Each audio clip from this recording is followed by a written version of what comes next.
¿Qué tal, quilomberos? Bienvenidos. 24 de septiembre del 2020. Y sí, tenemos que hablar, evidentemente, tenemos que hablar de los indultos. Tenemos que hablar de lo que hay detrás de toda una política, como dice hoy el diario El Mundo, de tierra quemada. Aunque yo no sé si realmente somos conscientes de lo que se busca finalmente con esto. Claro que se busca negociar impunidad a cambio de presupuestos.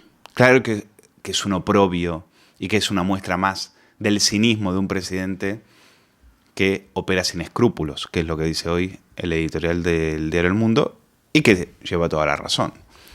El indulto que se va a empezar a tramitar a partir de la semana que viene lo hará el ministro de Justicia, el novio de Lavatet. Decir que es una cesión a los independentistas no es entender realmente de lo que estamos hablando. Pero antes de llegar al punto a donde quiero ir, que es el corazón, el meollo, la cuestión de fondo de todo esto, hay que recordar la bendita hemeroteca y hay que recordar las cosas que decía Pedro Sánchez cuando le preguntaban sobre el indulto y los requiebros que hacía para evitarlo. Vamos a empezar por Pedro Sánchez en el año 2018. Pedro Sánchez, esto es septiembre del 2018, y le preguntan por los indultos y dice algo que para mí es capital, que yo creo que nadie se tomó en serio, pero atención con la frase. Hay que pasar de la ley a la política. Proponer y propone este gobierno es que dejemos a un lado la vía judicial y empecemos a hablar de política. Desde la ley, diálogo, y empecemos a hablar de política. Y esa es para mí la lectura que yo hago del título que eligió Javier García Isaac para hacer el editorial de su programa, Golpe Institucional. Un golpe institucional para mí es precisamente eso. Y Sánchez lo estaba anunciando. Realmente en esto, Sánchez no nos ha engañado. Decía que había que ser empático. La palabra empatía en la boca de alguien de izquierdas es una de las cosas más siniestras que se pueden escuchar en política. Porque cuando un tío de izquierdas, ¿se acuerdan de Manuela Carmena, por ejemplo, hablando de empatía? Habla de empatía, de lo que está hablando es de pasar de la ley a la política, es decir, de acabar con el Estado de Derecho, como ha hecho Pedro Sánchez, y ahí está la Fiscalía, de quien depende, ahí está Lola Delgado, de quien depende, de Balta, por supuesto, y Balta de quien depende, de Maduro. Naturalmente que está toda la hemeroteca del Partido Socialista diciendo que ellos no iban a indultar, que eso no estaba sobre la mesa. Lo dijo también en campaña electoral.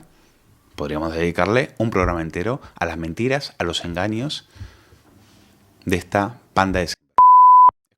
El debate del indulto es que no está encima de la mesa ni porque el gobierno lo ha planteado ni hasta incluso los independentistas lo quieren, con lo cual... Cataluña, ha mencionado ahora los grupos catalanes. ¿Usted cree que los políticos que están presos en Cataluña no deberían estar en prisión preventiva, como están ahora mismo, los políticos y los líderes de organizaciones? Bueno, ha habido ministros de mi gobierno que han hecho una reflexión sobre ello. ¿Comparte lo que dice El ministro de Borrell? Asuntos Exteriores o la ministra Batet hoy en una entrevista en El País. Yo soy presidente del gobierno. Pero tendrá opinión, aunque sea Yo presidente tengo del opinión, gobierno. claro que tengo Ellos son opinión. ministros, que no es Sin poca duda, cosa. pero yo soy presidente del gobierno. ¿Cree que deben estar en prisión preventiva? Yo no puedo hacer una afirmación sobre esa cuestión porque soy presidente del gobierno y además me lo he autoimpuesto en el sentido de que siempre he querido respetar y mucho la autonomía del Poder Judicial. Es que la Fiscalía, ¿de quién depende? ¿De quién depende? Sí, depende del gobierno. Pues ya está. Al margen de esas posiciones de los partidos de la oposición, entenderá que hay dudas o temores en amplios sectores de la ciudadanía hacia posibles cesiones al independentismo. Incluso la delegada del gobierno en Cataluña, Teresa Cunillera, habló en algún momento de plantearse un indulto en caso de que los acusados del procés fueran condenados. ¿Usted se lo plantearía si eso ocurre dentro de unos meses? He respondido a esta pregunta cientos de veces. Vamos a ver, yo respeto la independencia del Poder Judicial. Como no puede ser de otra manera, como presidente del gobierno. A mí no me habrán escuchado jamás decir al Tribunal Supremo qué es lo que tiene que hacer en relación con el proceso de Cataluña. También hubo periodistas satélites, periodistas del régimen, que dijeron que no. A las puertas de las elecciones del 28A. ¿Cómo? ¿Indulto? ¿Pero a quién se le ocurre hablar de indultos? Ya han dicho que no lo van a pedir. Es verdad, los separatistas no los iban a pedir. Lo pidió la UGT. Los pidieron los comegambas. Son los comegambas de la UGT los que han pedido el indulto para los independentistas, para los golpistas catalanes. Para eso ha quedado el sindicato. ¿Pero a esto están los sindicatos? Sí, para eso están los sindicatos de la izquierda a las puertas de una hecatombe económica. Con más de 300.000 empresas que han cerrado. Con cientos de miles de autónomos tirados en la cuneta. Con un enfermo de ELA, por ejemplo, como Jordi Sabaté Pons, que tiene que disfrazarse, que ni siquiera puede mover la boca, ni siquiera puede hablar, y tiene que disfrazarse para que, en este caso, el chavista Pablo Iglesias tome nota y se acuerden de ellos. Mientras su mujer se dedica a pasearse a lo Presley por las revistas del corazón. Es indecente, es indignante a lo que hemos llegado. Pero ahí está, Esther Palomera. Decía que, la misma que dijo que el PSOE jamás iba a pactar con Podemos, ahora decía que no iba a haber indultos. Durante la campaña electoral, como en los debates electorales, como en las entrevistas que se ha hecho a Junqueras en esta campaña electoral y antes de la campaña electoral, han dicho por activa y por pasiva que no van a pedir el indulto en ningún caso. Es verdad que lo puede pedir en su nombre un familiar, una asociación, etc. Lo van a pedir por pero que no va a ser el caso, mano. que no lo van a pedir el indulto. Por lo tanto, fin de la cita. No sigáis con ese argumentario. No sigáis con ese argumentario. Lo que quiero llegar es al punto de esta cuestión. Es decir, el indulto forma parte de aquella estrategia inventada, pergeñada por Rodríguez Zapatero, que es: aquí no puede volver a gobernar más la derecha. En determinado momento, el Partido Socialista, sobre todo a partir de la mayoría absoluta de Aznar, se da cuenta de que no puede permitir que la derecha vuelva a gobernar en este país. Y para hacerlo necesitará apoyos. Necesitará ceder, necesitará un campo social mucho más amplio que el del propio Partido Socialista. Es por eso que inician las negociaciones con la ETA. Las negociaciones con la ETA no son para beneficiar a los etarras, no es para contentar a Bildu. Es para que están diseñadas en la dirección en la que el Partido Socialista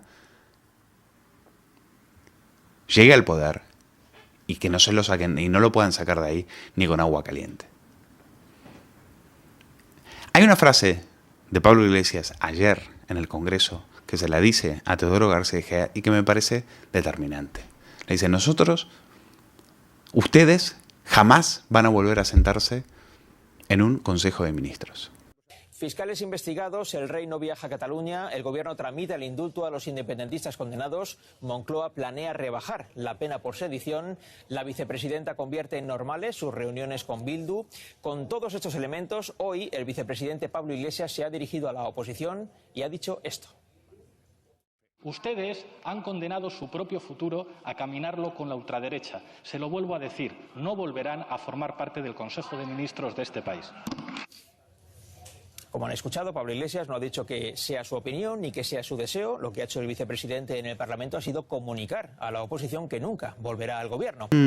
¿A quién le hemos escuchado eso? ¿A quién ya le hemos escuchado eso antes? Porque este viene bien aprendidito. Este viene muy bien aprendido. ¿De dónde? De aquí. Esa es la derecha que tenemos, esa es la oposición que tenemos. Y esas personas con tanto odio pretenden volver a gobernar a Venezuela. Se lo tenemos que hacer imposible. Es imposible que esa gente vuelva a gobernar esta Venezuela nueva. Es imposible. No van a volver, hagan lo que hagan, se lo jura Hugo Chávez, aquí con el pueblo. Se lo juro y se lo requete juro una vez más. Y naturalmente que para eso hacía falta una segunda transición. Naturalmente que para eso había que acabar con el régimen del 78. Todo y la monarquía. Porque la monarquía es, una vez que sale el rey en 2017, qué casualidad, ¿no? Hoy se lo preguntaba a Camacho y tenía razón. Dice, van a obligar al tío que salió, porque mientras Mariano Rajoy estaba escondido debajo de una mesa El tío que sale en el 2017 a frenar esto se llama Felipe VI. Fue la última vez que vimos a un gran Felipe VI. Todo lo que vino después, hay que decirlo, fue bastante gris, bastante insulso, bastante... De aquel Felipe VI, no sé cuánto queda. Pero que estuvo en ese momento grandioso, que dio un discurso fantástico, un discurso en el que no cabía la palabra diálogo. Fue un gran, gran discurso. Y en ese momento, ahí se acaba el golpe de Estado. Ahora hay que acabar con Felipe VI. Ya han acabado con su padre, ahora van a acabar con él. Y todo con el apoyo de las televisiones y todo con el apoyo de las empresas de Slivex que están esperando, a ellas lo único que les importa es el maná que puede venir de Europa. Y eso es lo que las va a salvar. Y por supuesto con el apoyo de las televisiones. Toda esta demolición no la está haciendo el Partido Socialista en solitario. Toda esta demolición la está haciendo el Partido Socialista con socios siniestros en el punto de vista político, con socios siniestros en el ámbito económico y, por supuesto, con mercenarios mediáticos. Que no se nos olvide. Que no se nos olvide. Usted enciende la televisión y se encontrará que el rey emérito es un sinvergüenza, que Felipe VI tiene que pasar por la guillotina y de la corrupción de Podemos ni hablar. ¿Ustedes han visto que le hayan dedicado algún minuto al amigo de Sánchez, el cual se trincó 18.000 euros por un informe de 10 páginas que encima era plagiado? No. Yo he visto alguna cosa, en todo es mentira, hay que decirlo. Todo es mentira, deja las críticas de Sánchez para el final del programa. Ya cuando ahí baja la audiencia. Cuando baja la curva, ahí meten ahí meten algún escandalito de Pedro Sánchez. Es verdad también que han pedido la dimisión de Salvador Illa. Ya saben, son rachas. Según el presentador, este es el que decía que no se iba a poner la mascarilla, jugaba con el coronavirus, le daba besos a la gente diciendo que el coronavirus no era una ilusión óptica, en fin. Finalmente la jugada es esa. La jugada es que la derecha no vuelva a pisar moqueta jamás. Y del otro lado tienen a alguien, del otro lado tienen a una oposición. Hay un liderazgo. Y por supuesto, cuidado, porque el Supremo, diga lo que diga el Supremo, no es vinculante, ¿eh? Diga lo que diga el Supremo, no es vinculante. La última decisión la va a tener Pedro Sánchez. Y qué casualidad que tenga que ser Felipe VI, el tío que frenó aquello, el que tenga que ponerle la rúbrica a estos indultos si es que salen. Ya lo acaban de vetar en el acto ese con los jueces en Barcelona. Un desplante más de los tantos que le viene haciendo Pedro Sánchez para que se vaya acostumbrando.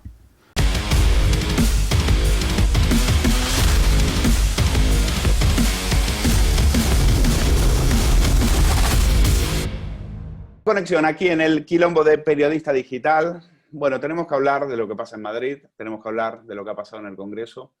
Y del otro lado del Zoom tenemos el placer de tener nada más y nada menos que Antonio González Terol, diputado nacional por el Partido Popular y una de las personas en este momento encargadas de la política territorial y local en Génova. Le vamos a preguntar sobre lo que está pasando en Madrid y cómo ha visto la reunión con Pedro Sánchez.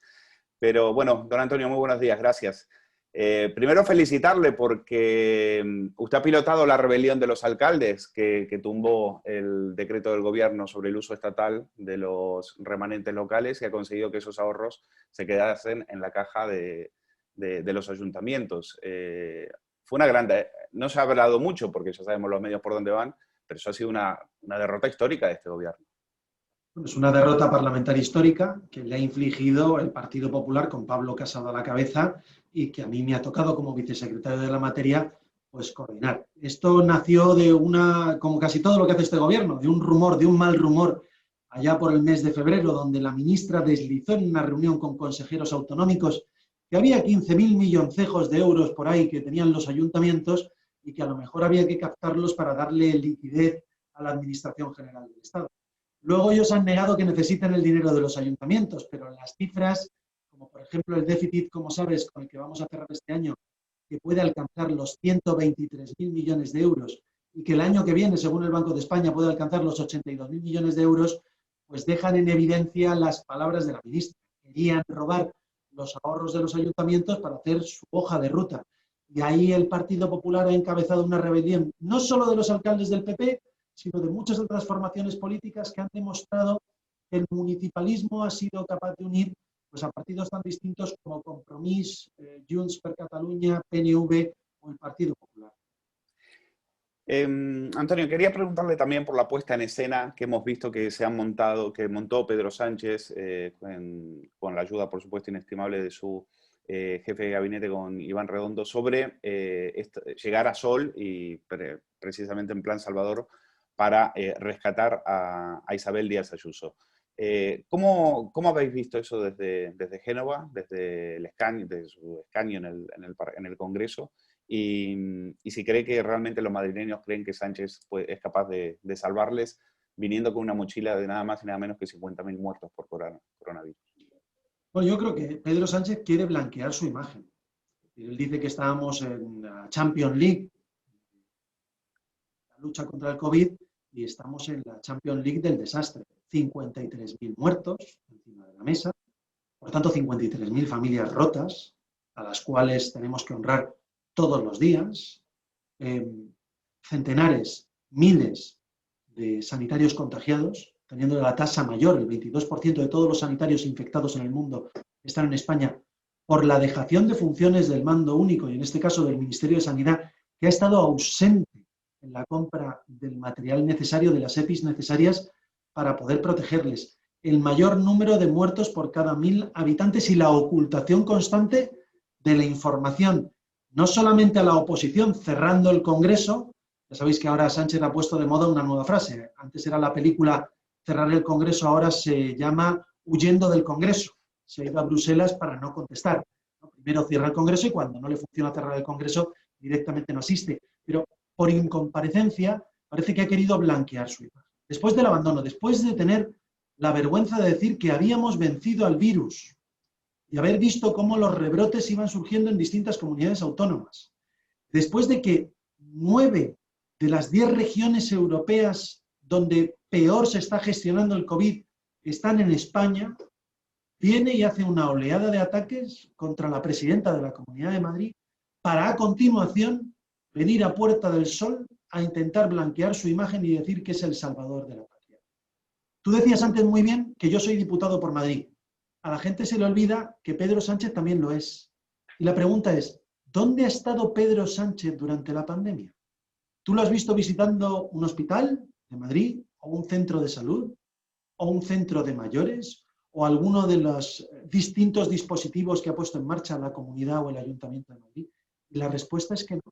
La respuesta es que mucha reunión telemática vacía de contenido, con ese aló presidente a la nación de todos los sábados, con esa voz de corderito degollado, para que pareciese que nada es culpa suya, cuando la culpa es solo de aquel que quiso ejercer el mando único con un estado de alarma del cual abusó sistemáticamente llegado a determinado momento.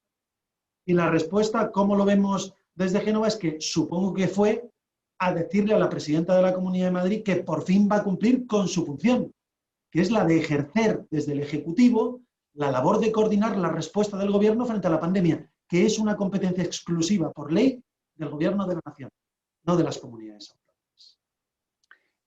En caso de que la izquierda, bueno, en caso no, ya está pasándole, mientras Sánchez ponía su mejor cara, su cara más inocente frente a Isabel Díaz Ayuso, en el PSOE se estaban montando toda la agitación para incendiar las calles, porque se están en este momento frotando las manos, viendo la posibilidad de asaltar ese fortín que se les resiste desde hace más de 20 años. Hay posibilidades, ha habido informaciones diciendo que Isabel Díaz Ayuso había pedido adelantar elecciones y que Génova le había dicho que no era el momento. ¿En este momento eso está sobre la mesa? Dos cuestiones has puesto sobre la mesa. Lo primero, el doble juego del Partido Socialista. Y esto hay que denunciarlo, del Partido Socialista y de su socio de gobierno. Esto es un gobierno de coalición, por tanto se supone que la voz y la acción política debería ser única. cuando uno va a Puerta del Sol, supuestamente a firmar una paz, porque ellos piensan en ese término de paz, que esto es una guerra, cuando la guerra solo la han puesto ellos sobre la mesa, atacando constantemente a la Comunidad de Madrid por hacer su trabajo y salvar miles de vidas. Hay que recordar que gracias a los 12 hospitales y a los más de 100 centros de salud que se han construido durante los gobiernos del Partido Popular en los últimos 15 años, se ha podido dar una respuesta certera a el COVID-19 en Madrid, o por haber puesto en marcha el hospital del IFEMA, o por estar al 40% de la construcción en el hospital de pandemias que verá la luz en unos cuantos meses, que es una iniciativa del gobierno de la Comunidad de Madrid, no una respuesta de... Por tanto, mientras que él iba allí, se unía a las manifestaciones que generaban Podemos, a las que ya había dicho el delegado del gobierno, que además es el secretario general del Partido Socialista en Madrid, que estaba en Puerta del Sol acompañando al presidente del gobierno a su reunión con Isabel Díaz Ayuso, estaba llamando al Partido Socialista a manifestarse en las calles contra el gobierno. Es decir, aquellos que tienen a sus espaldas 53.000 fallecidos, llamaban a la algarada por rebrotes cuya responsabilidad de gestión son exclusivamente del gobierno de la nación. Por tanto, a tu primera cuestión, guante blanco por un lado y látigo por otro. Esta es la doble manera de funcionar. De la misma manera que hemos visto a Juan Carlos Monedero en la algarada a la puerta de la Asamblea de Madrid y luego de mariscada en uno de los mejores restaurantes de Madrid. Es esa dicotomía, esa hipocresía de la gauche divine, de la izquierda, que presume de estar con el pueblo, pero sin el pueblo. Bueno, pues no lo dirá por el publireportaje que se ha hecho, que se ha marcado la ministra de Igualdad, ¿no? En Vanity Fair. Bueno, eso ya, encima vemos cómo uno salta de decir que no va a cobrar más que 3 veces el salario mínimo interprofesional para luego pasar a hacerse fotografías con una de las más reconocidas revistas de glamour, si se quiere, que puede haber en el panorama del papel couché, ¿no? De español. Y por tanto, bueno, en fin, yo llamo a la coherencia de aquellos que venían a defender al pueblo, a la base, al proletariado, contra aquellos que queríamos vivir en chalets. De guindos, como de guindos, exacto, por ejemplo. Exacto, como de guindos. Hay algunos que ahora ya han alcanzado el grado de marqués, en este caso de Galapagar, marqués y marquesa, rodeados de una parcela, 700 metros cuadrados de casa, con piscina, en fin, y por cierto, con más de 20 guardias civiles a los cuales desprecian todos los días y que protegen, dan seguridad al vicepresidente del gobierno, que probablemente pues no merece, pero obviamente las fuerzas y cuerpos de seguridad del Estado cumplen con su deber, como siempre, y están por encima de las circunstancias políticas.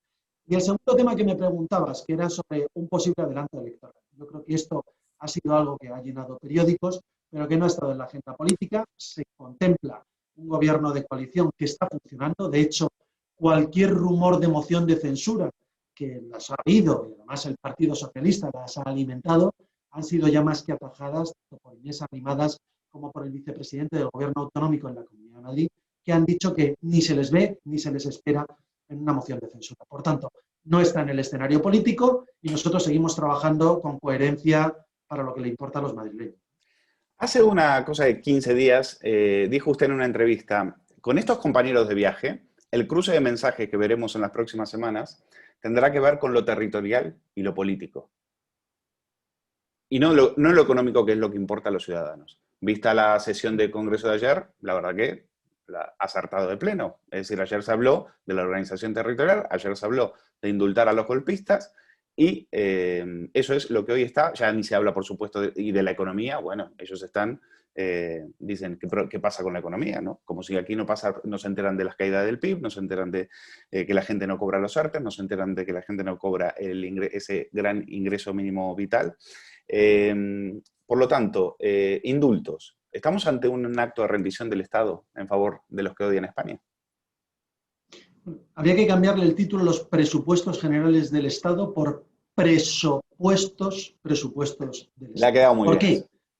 Porque es más que evidente. Al final estamos viendo cómo se inicia la tramitación de los indultos, no de los políticos presos como venden el independentista, los independentistas, pero mejor dicho, no como los presos políticos que venden los independentistas, sino como los políticos presos por haber intentado dar un golpe de Estado, que han sido condenados en firme por el Tribunal Supremo.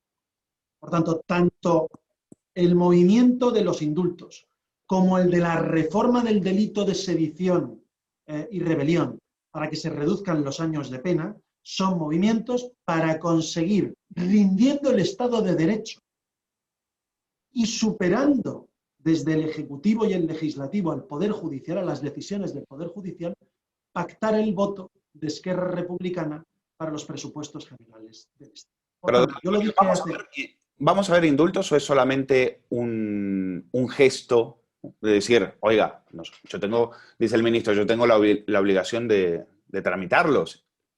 Y legalmente tiene razón. Ahora, finalmente, ¿vosotros creéis que los vamos a ver o solamente es otra puesta en escena de Pedro Sánchez para contentar a sus siniestros socios? Nosotros dijimos que creíamos que llegaríamos a este punto Sí. de hablar de indultos y el gobierno dijo que no. Sí. El gobierno dijo que nunca pactaría con Esquerra Republicana. El gobierno dijo que nunca pactaría con Podemos para formar un gobierno. Y todas las veces que nosotros hemos dicho que la única verdad de la izquierda es que siempre miente, han quedado constatadas con el movimiento de ayer. Ayer claramente el ministro de Justicia habló de la tramitación de indultos. ¿Que lleguen a ejecutarse esos indultos? Bueno, yo creo que si el precio del presupuesto general del Estado es el indulto, lo harán. De la misma manera que si el precio de pactar una abstención de Bildu para que el presidente del gobierno pudiese serlo, recordemos que Sánchez salió con 167 sí, 165 noes y la abstención de Bildu, que si hubiera sido un no, no sería presidente del gobierno. ¿Y qué tenemos? Acercamientos de los presos de ETA, además de los más sanguinarios, acercamientos de los presos de ETA. Y ahora estamos hablando de indultos a los políticos golpistas. Por tanto, todos los movimientos son de superar todas las líneas rojas que un partido socialista moderado, como el que ha tenido este país con Felipe González, nunca habría superado. Y que, sin embargo, Pedro Sánchez pues, ha superado la frase de que el fin justifica los medios. Usted ha dicho que Sánchez es el peor presidente de la historia de la democracia. Eso ya es bastante, porque superar a Zapatero tiene tela. Un Zapatero que negoció con la ETA y que dejó España con 5 millones de parados. Pero incluso ustedes ven que todavía Sánchez puede ser incluso más peligroso. Zapatero logró ese resultado en 7 años. Pedro Sánchez lleva 2 años de presidente del gobierno y las previsiones del Banco de España son terminar el año con una tasa de desempleo cercana al 22%, una caída del PIB cercana a 13 puntos, una deuda sobre PIB cercana al 118% en el año 21 y al 128% en el año 22. Créame, nunca nadie ha hecho tanto daño a la economía española en tan poco tiempo, ni siquiera Zapatero, ni siquiera Zapatero. Y créame que la situación que heredó Pedro Sánchez de Mariano Rajoy era una situación económica envidiable, con el déficit público contenido, con la deuda contenida en el entorno del 100% del PIB, pero contenida, con una tasa de desempleo cercana al 14%. Oye, es que en cuestión de 8 meses nos lleva, según el Banco de España, son previsiones del Banco de España, a caídas de hasta 13,6 puntos del PIB y hasta un 22% de tasa de desempleo. Eso significa que se van a la calle 1.600.000 personas en cuestión de meses, más los 3.800.000 que ya teníamos. Es decir, vamos hacia una crisis social sin precedentes y con un sector que no se vio tan afectado en la crisis del 2008 como es el sector turístico, tocado de muerte por las malas decisiones de un gobierno que, lejos de dar seguridad a cualquier turista que quiera visitar España, provoca declaraciones abiertas de muchos líderes europeos diciendo que España es mejor que no se pise. Quiero preguntarle por Arrimadas, porque, claro, sobre la tramitación de los indultos a los golpistas catalanes ha guardado silencio. Ha salido Rivera ahora, en entrevista con Carlos Herrera, a decir que, advertirle que tenga cuidado, que Sánchez no es de fiar. Incluso ha revelado que Pedro Sánchez le dijo, antes del adelanto electoral, que su intención ya era pactar con Podemos. La verdad que da muchísimo miedo, pero sobre todo la deriva de Ciudadanos, la deriva de Arrimadas, es también otro de los grandes arcanos que estamos viendo en la política en este momento. Bueno, yo tampoco puedo hacer un posicionamiento político sobre cuáles son los aspectos o los movimientos que hace otro partido.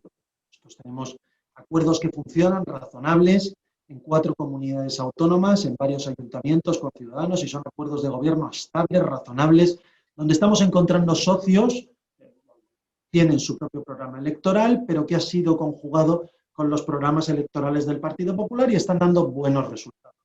Su relación con el Partido Socialista la tiene que explicar propios Ciudadanos. Yo he leído hoy en algún diario que dice que Arrimadas ha mostrado su sorpresa, incluso su indignación por los indultos o por la tramitación de los indultos, pero que pese a todo continúa tendiendo la mano al presidente del gobierno para pactar unos presupuestos.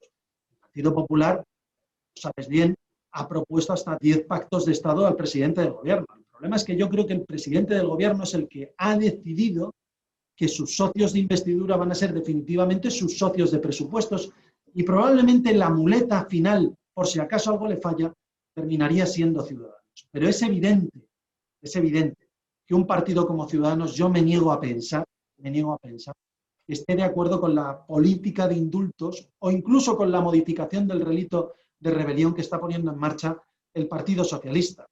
Yo tengo claro que como ellos han sido capaces de engañar a sus propios socios de Podemos, a Esquerra Republicana, al PDeCAT, al PNV, sin duda alguna estoy seguro que va a engañar a Ciudadanos. Y mi consejo, más personal que político, sería que no se fíen de Pedro. Que no se fíe.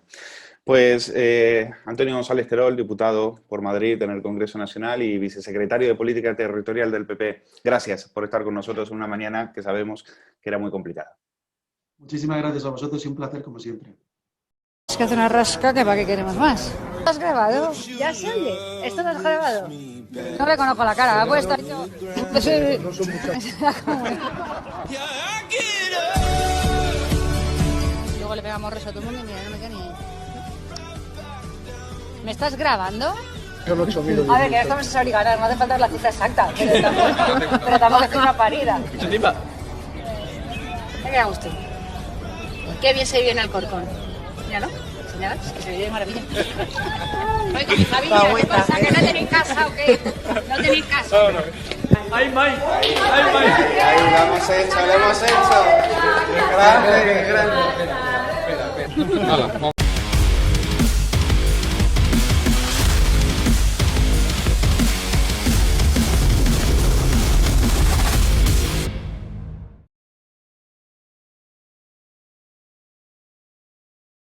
Más de 50 zonas madrileñas superan ya los 1.000 casos de COVID por 100.000 habitantes. La incidencia acumulada en los últimos 15 días supera los 1.000 casos y en otras zonas, hay 16 zonas sanitarias que no están confinadas perimetralmente y todo parece indicar que España enfila el retroceso a una fase 1. Una fase 1 flexible, una fase 1 con colegios abiertos, pero la situación ya nadie niega que es más que preocupante.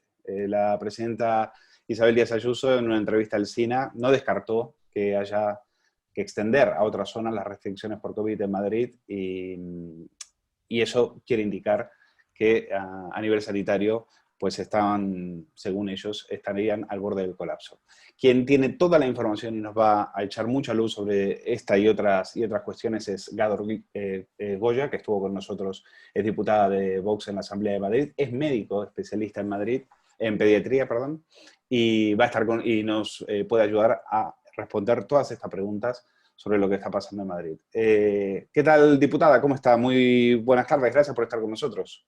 ¿Qué tal? Buenas tardes, Luis. Buenas tardes a todos. Les deseo a todos los oyentes que estén bien de salud y que, bueno, lleven lo mejor que puedan pues este pequeño caos en el que nos vemos inmersos y intentaremos dar luz en la medida de lo que podamos sobre la fase en la que nos encontramos. En el que nos han metido también, ¿no? ¿Cuál es la situación de la atención primaria en los hospitales de Madrid en estos momentos y qué se prevé que pase en los próximos días? Bueno, la situación actual de la atención primaria en todos los centros de salud de la Comunidad de Madrid es una situación de caos total y de falta absoluta de capacidad para poder llevar a cabo todas las tareas que se le están encomendando. Se está utilizando la primaria, siempre se ha hecho, pero hoy más aún. A la primaria va todo. La primaria es el cajón en donde abrimos y metemos como esas cosas que no sabes dónde ponerlas cuando estás ordenando y las vas metiendo en un cajón que luego ya verás dónde las colocas, ¿no? Al final Pues esto es la primaria ahora mismo en la Comunidad de Madrid y la primaria está completamente desbordada. Es incapaz ya no solo, por supuesto, de atender otras patologías que no sean patología COVID, que las hay y mucho, sino que es incapaz de atender la patología COVID que hay ahora, porque se ha convertido en los médicos de atención primaria y los profesionales de la atención primaria se han convertido en rastreadores, en especialistas en salud pública, en funcionarios, en burócratas, en profesores, en responsables de la Consejería de Educación, a donde van todos los niños que en los colegios no saben porque no les atienden en salud pública donde ir, y van a todos los pediatras. Es decir, la situación ahora mismo de la atención primaria es de auténtico desbordamiento y esto supone, por tanto, una falta de capacidad por parte de la Consejería de Sanidad de llevar un control de lo que está ocurriendo en nuestra comunidad. Por tanto, yo digo que no se trata de menos movilidad, sino de más capacidad. La señora Ayuso ha defendido siempre que los madrileños tienen que empezar a recomenzar sus vidas, tienen que empezar a salir a trabajar, tienen que empezar a ir a los colegios, pero ellos nos tienen que asegurar que van a ser capaces de que, mientras los madrileños hacemos nuestra vida normal, ellos van a estar detrás controlando lo que pasa. Y esto, desgraciadamente, no está ocurriendo y esta falta de capacidad de control, que ahora no se trata de capacidad de UCIs, quiera Dios que no haga falta, ahora se trata de capacidad de control e identificación de todos los brotes y todos los casos que están ocurriendo. Y esta falta de capacidad es lo que, en mi opinión, ha supuesto este descontrol y esta nueva expansión descontrolada del virus.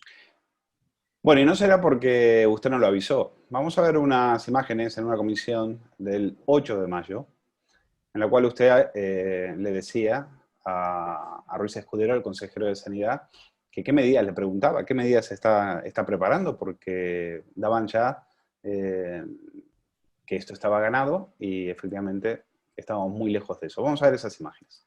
¿Qué protocolo de rastreo de portadores tienen diseñado? Si no lo tienen diseñado, yo le ruego que honestamente nos diga, pues mire, estamos en ello, se lo agradeceré y nosotros procuraremos aportarle humildemente todo nuestro conocimiento y todas nuestras ayudas.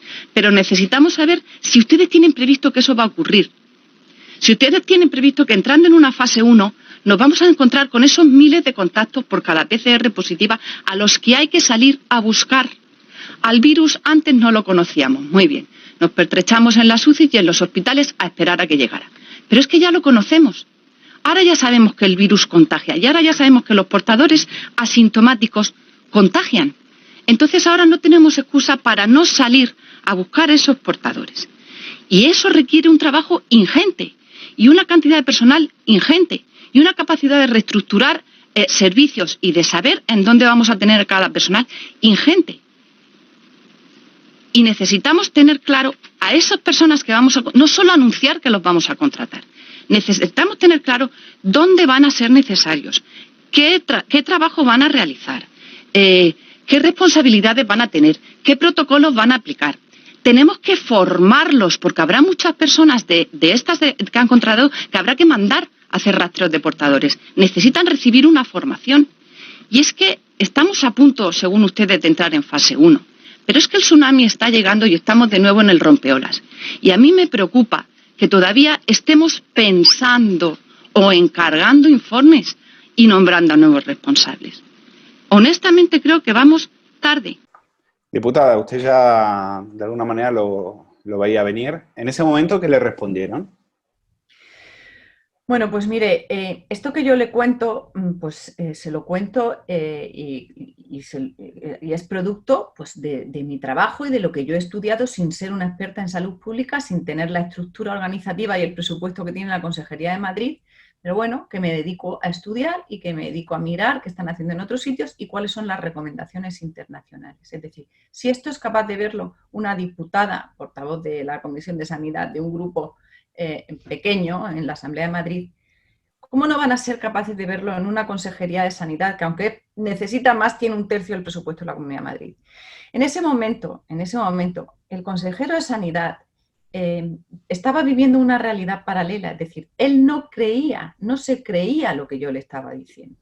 O sea, él negaba los datos que yo le estaba dando del ECDC, del Centro de Enfermedades Infecciosas Europeo, en donde le hacía una estimación del número de rastreadores que se iban a necesitar por cada contacto. Y cuando entonces yo le hablaba en ese vídeo, estábamos a punto de entrar en fase 1. Es decir, no había, por supuesto, ni la 10ª parte de los contagios que hay ahora.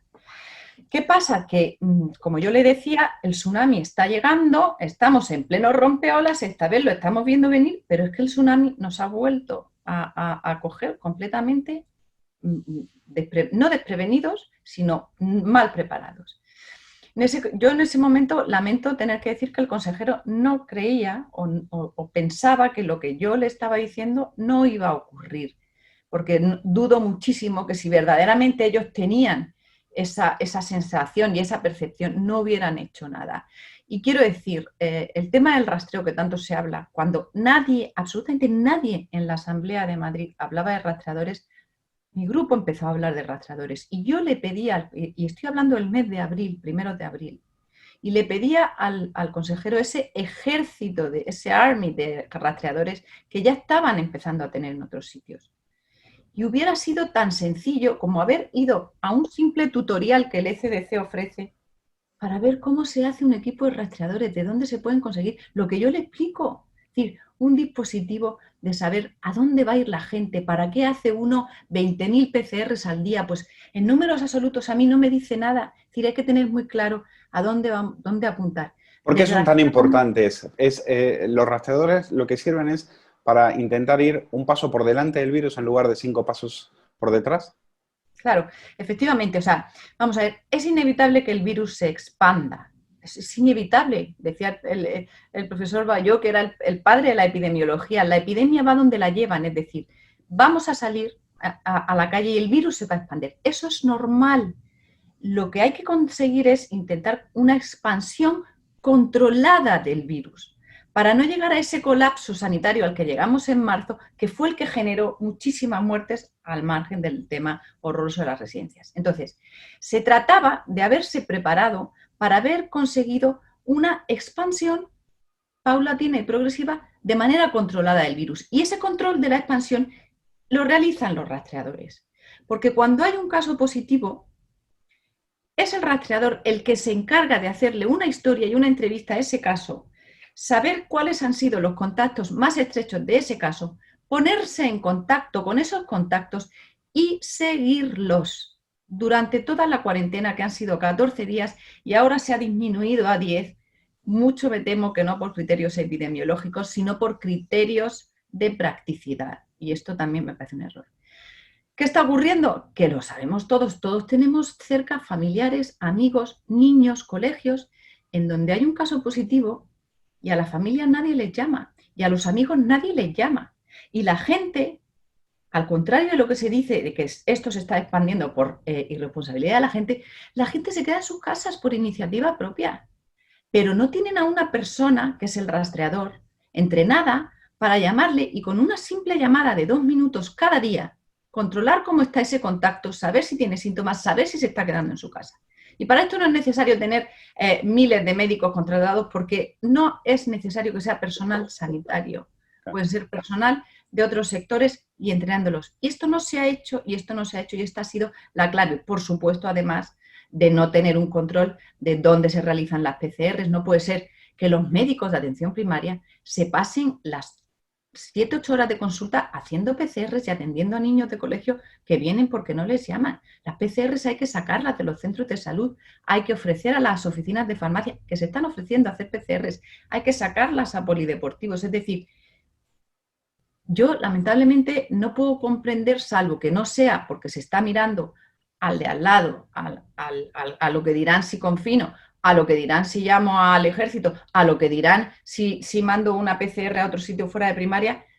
Si no es porque se tengan esos prejuicios, verdaderamente yo creo que lo que hay que hacer es ya de dejar de meter las narices los políticos en este tema y dejar a los técnicos y a los científicos y a los que saben, que lo han pedido, actuar y tomar las decisiones. Los tenemos y no se están contando con ellos. Bueno, quiero comentar un tuit que solamente tiene hace 2 horas que lo subió en su cuenta de Twitter. Dice: grupos expertos, Comunidad de Madrid, conclusiones, más subgrupos. Actas no hay porque las deliberaciones de los expertos no resultan vinculantes. Y ahora con Sánchez, más comités, que es lo que han anunciado en esa reunión con tanta pompa y boato.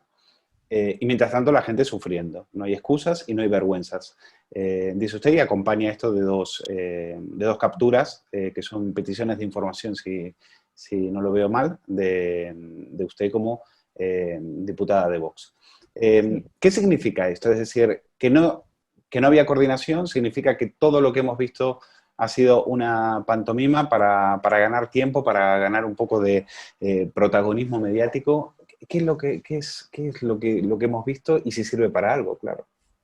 Bueno, esto es lo que significa es que los responsables políticos se les llena la boca con determinados términos, uno de ellos es el de comité o el de grupo de trabajo, y entonces con decir que han creado un comité o han creado un grupo de trabajo ya parece que es que están haciendo muchas cosas.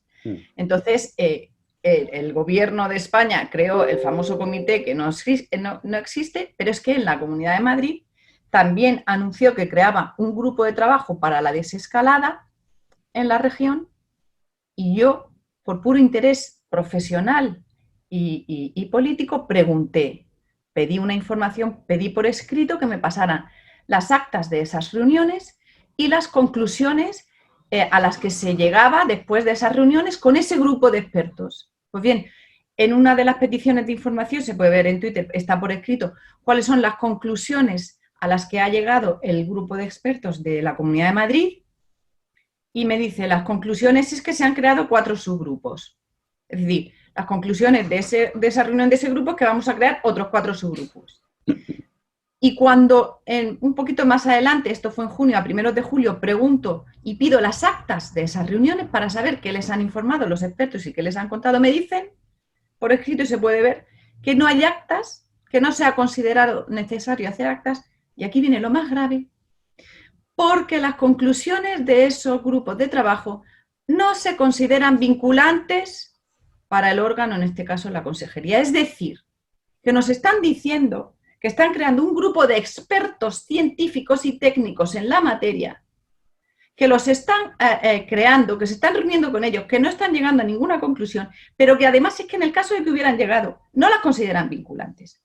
Es decir, usted no está considerando vinculante lo que le está diciendo un experto, que es el que sabe, que es el que está en el día a día de la situación, médicos, preventivistas, técnicos de salud pública, de farmacia, virólogos. ¿Usted no considera vinculante lo que le está diciendo esta persona? ¿Pero el grupo existía o no existía? ¿Las reuniones existían o no existían? Porque ya vimos que en el gobierno central se lo inventaron todo. Hablaban de grupos de expertos que no existían. Pero aquí existían, lo que pasa es que no les hacían ni caso.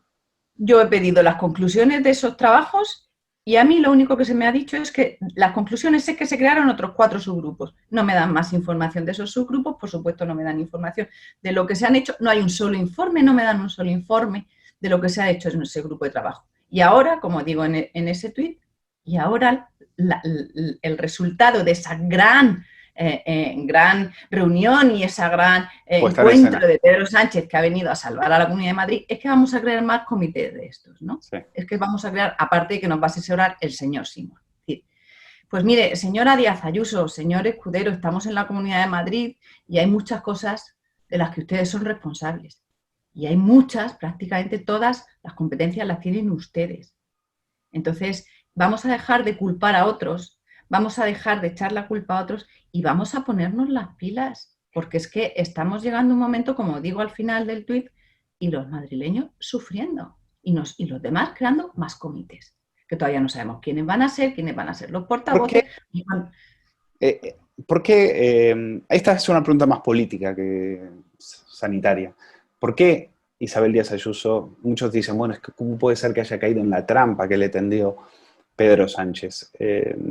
Pero, ¿qué es lo que buscaba Díaz Ayuso con esa reunión con Pedro Sánchez? ¿Ganar tiempo? ¿Hacer de cuenta de que están haciendo algo? ¿De que están muy preocupados y tienen una estrategia? ¿Qué buscaba? Bueno, yo creo que lo que ha habido ahí ha sido un cálculo político. Yo creo que, desde luego, nadie en su sano juicio piensa que llamando al señor Sánchez vamos a conseguir mejorar y salvarle la vida a los madrileños, visto lo que hemos visto. Es decir, no creo que lo haya hecho por un interés médico, sino que yo creo que ahí ha habido un cálculo político con una intención de diciendo, le llamo porque ellos son los responsables de lo que está ocurriendo en la Comunidad de Madrid en alguna manera, porque no nos dan lo que pedimos, porque no nos traen al ejército, porque no sé qué. Y entonces, claro, como ellos no nos ayudan, pues esto está ocurriendo en la Comunidad de Madrid. Entonces los vamos a llamar para que se vea que no es por nosotros, sino que es que el señor Sánchez no nos está ayudando. ¿Qué pasa? Pues que se le ha salido el tiro por la culata, porque es que solamente habría que ver al señor Sánchez el otro día lo contento que estaba de haberse conocido. Han venido de salvadores de la Comunidad de Madrid y ¿qué quiere que le diga? Cuando desde a 1 de abril le estamos diciendo al señor consejero que necesitan 1.200 rastreadores. La solución no es ahora, que por supuesto bienvenidos sean y cuantos más mejor, no es ahora pedir 100 y pico responsables del ejército que vengan a hacer la labor de los rastreos. Hacen falta, claro que sí, pero la solución no está en el señor Sánchez. Repito, porque Madrid y la Consejería y la Comunidad de Madrid, el Gobierno, tiene prácticamente todas las competencias, desde luego las competencias para haberse preparado para esta nueva ola, este nuevo tsunami en el que estamos metidos, las tenía absolutamente todas, en primaria, en salud pública, en rastreadores, quiero decir, haber invertido, haber hecho una reestructuración de los hospitales. Yo me cuesta ver las fotografías del hospital de pandemias de Valdebebas, en donde se han gastado 60 millones construyéndose, mientras tenemos, y lo puedo decir porque estuve hace 3 días en Arganda, en los centros de salud, a señores de 90 años de pie al sol con el bastón, en cola, fuera en la calle, esperando a que se le atienda en un centro de salud, mientras hacemos un macrohospital de pandemias, que a lo mejor ahora mismo no es lo que hay que hacer. No, es que hay un tema y es, Ayuso dice, es que no hay médicos, es que no hay enfermeros, es que no hay... Lo que pasa es que si no se controla la pandemia, evidentemente no van a alcanzar ni estos ni los que vengan. Porque la situación es de absoluto caos. Es decir, si no se trata de contratar más gente, se trata de haberlo frenado a tiempo. Es que hay otros países que ya están haciendo vida normal. Y aquí seguimos en la Primera Guerra Mundial. Don Luis, pero es que no había antes médicos. Ellos ya lo sabían. Si partíamos antes de la pandemia de un déficit de 600 o 700 médicos de familia y 150 pediatras.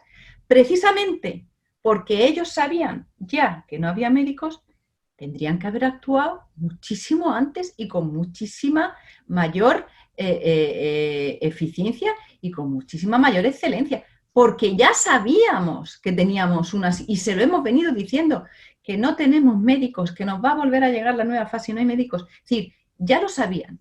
Y yo no acepto que me diga la señora Ayuso, como dijo el día del encuentro con el Pedro Sánchez, que claro, que es que si tuviéramos que controlar a todos los contactos, tendríamos que estar haciendo millones de rastreos. No, señora Ayuso, eso es lo que yo le pido a mi responsable político. Esa es la responsabilidad que yo le pido a usted. Y esa es la excelencia que yo le pido en el desempeño de su función.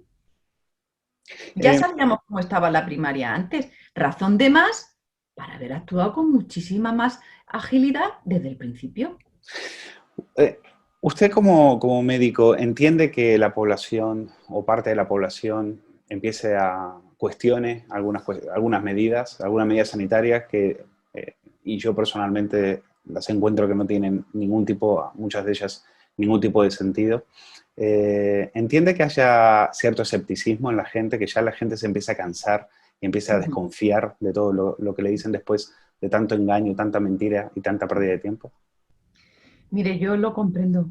No lo comparto, ni lo promuevo, ni lo defiendo, pero yo lo comprendo.